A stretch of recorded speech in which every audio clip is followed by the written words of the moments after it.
10 things not to do when visiting your loved one inside a behavioral health unit. Hey guys, I'm Rebecca Stewart. Welcome back to Cheering Past Challenges, where I am your cheerleader in the caregiving journey.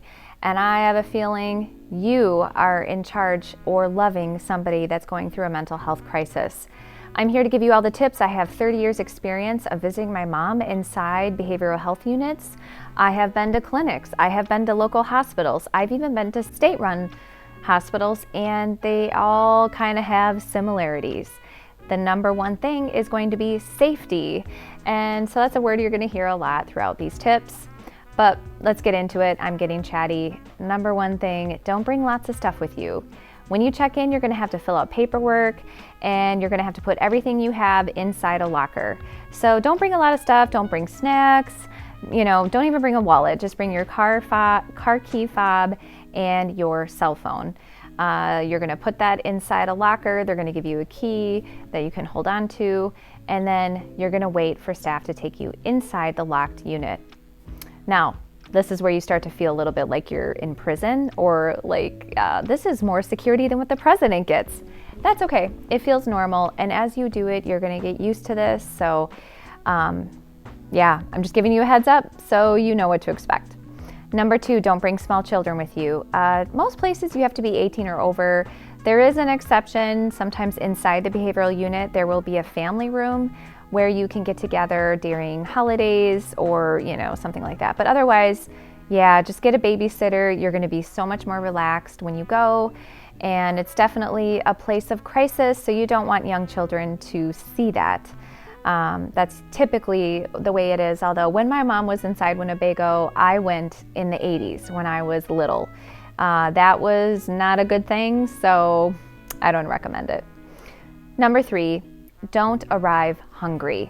Make sure you eat before you go, because again, you're not going to be able to take in snacks with you.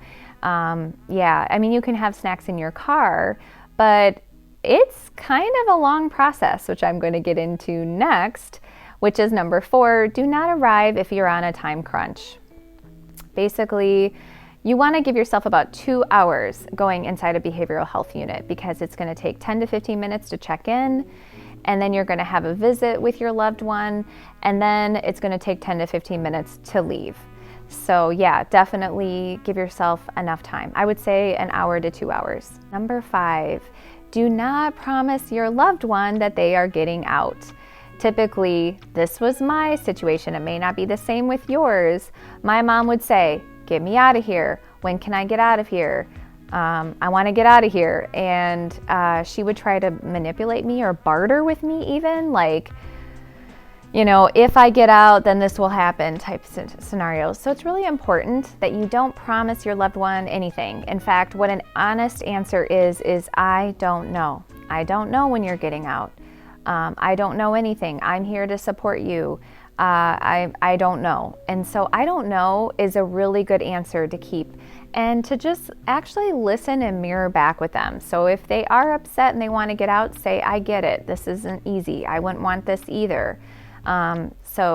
Just be aware of that they might complain like they're not sleeping well, and you can say, "Hey, I get that. I would want to sleep well too." Number six, once you're inside, don't stay longer than an hour. I think the reason behind this is it's emotionally tough being inside a behavioral health unit. You're going to see people in crisis. You're going to see people yelling out. You're going to see people over medicated.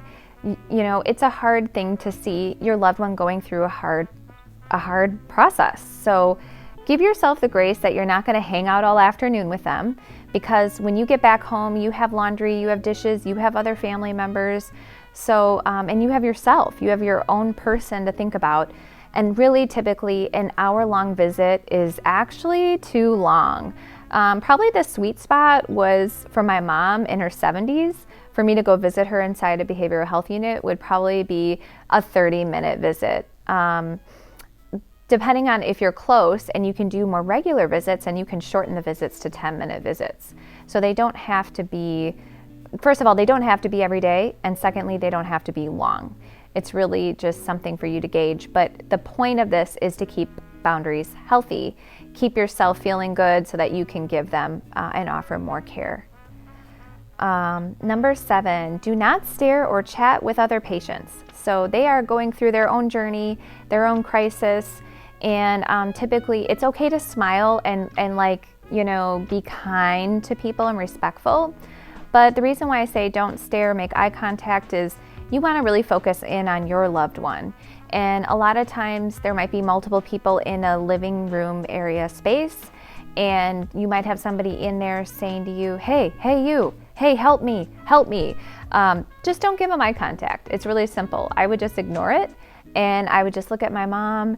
And then if it got intrusive, a staff member would be over and be like, hey, so-and-so, this is, they're here to see Elaine, move on, So it's just hard, but you have to give them privacy, and you have to focus in on why you're really there, which is to help your loved one, and that's it. So number 8, do not stay if your loved one is combative. Do not stay if your loved one is verbally or emotionally abusive. And I'll give you an example. One time I went and visited my mom. This was like a few years ago. My mom was about 75 at the time. And I watched her get into a physical fight with another patient. That sounds terrible. In fact, it was so uncomfortable for me that after staff got a hold of them and intervened, I went, okay, this visit's over. I'm totally uncomfortable right now, Mom. This was wrong. Goodbye. So it sets that boundary that everybody has the right for safety. Another thing my mom used to do is tell me my coat was ugly or tell me I was ugly. That's just not kind. It's time to end the visit. You don't need to be there, and you never, ever have to take abuse. So by laying that boundary and walking away from a visit, even if they're tired and crabby and medicated, they should still be kind and respectful. If they aren't, it's time to end the visit. Number 9, do not avoid talking to staff. So you're not just there visiting your loved one, you're also there to connect with staff and to find out how things are going, ask if there's been any med changes, because they can change meds without your consent if they're inside an emergency crisis behavioral health unit.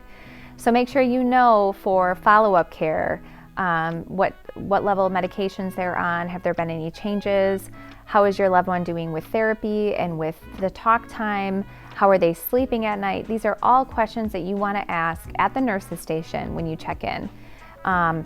Make sure that you find a nurse that you really like so you can get their number and you can follow up.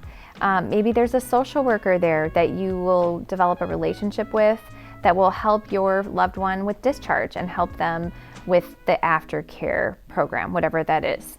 Maybe they're coming back home to live with you. Maybe they're not. Maybe they're going into a facility, and it's time to establish a relationship with that social worker so you can find the right nursing home or the right facility or CBRF.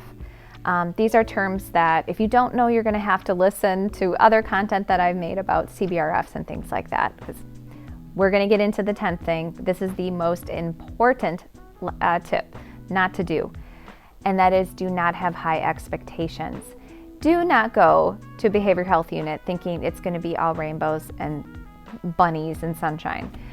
Most of the time, they're going to be tired, they're going to be crabby, they're going to be over-medicated, and it's a hard place to be. So if you have the expectation that, okay, this isn't going to be fun, but I'm going to show up, I'm going to offer support, I'm going to listen to my loved one, that is the best mindset to have going. Because if you have the mindset that they want to give you a hug and they're going to be talking about all the positive changes that's happening and how they're on the right meds and things are going great and they can't wait to come home, that's just not reality. Inside a crisis behavioral health unit, the morale can be pretty low. It can be pretty depressing. So I'm letting you know this ahead of time so you are prepared.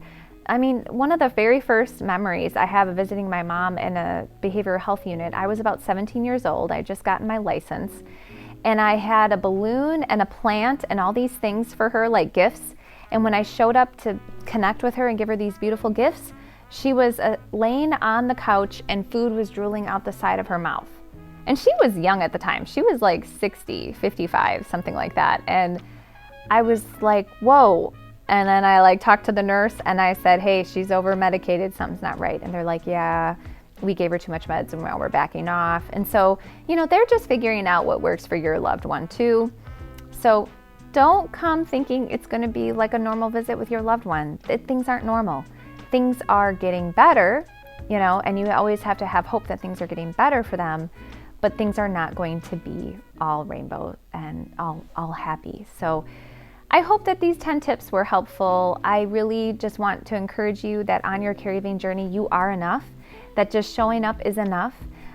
You don't have to be a perfectionist with this. These are just tips to help you be prepared and help you on your journey, because I know how challenging it is, and I know that sometimes you just want to give up, but you can never ever give up. Never give up. Watch my other videos. I'm going to be on here every Thursday giving new content. So let me know if this applies to you and if it was helpful. Thank you so much, guys. God bless.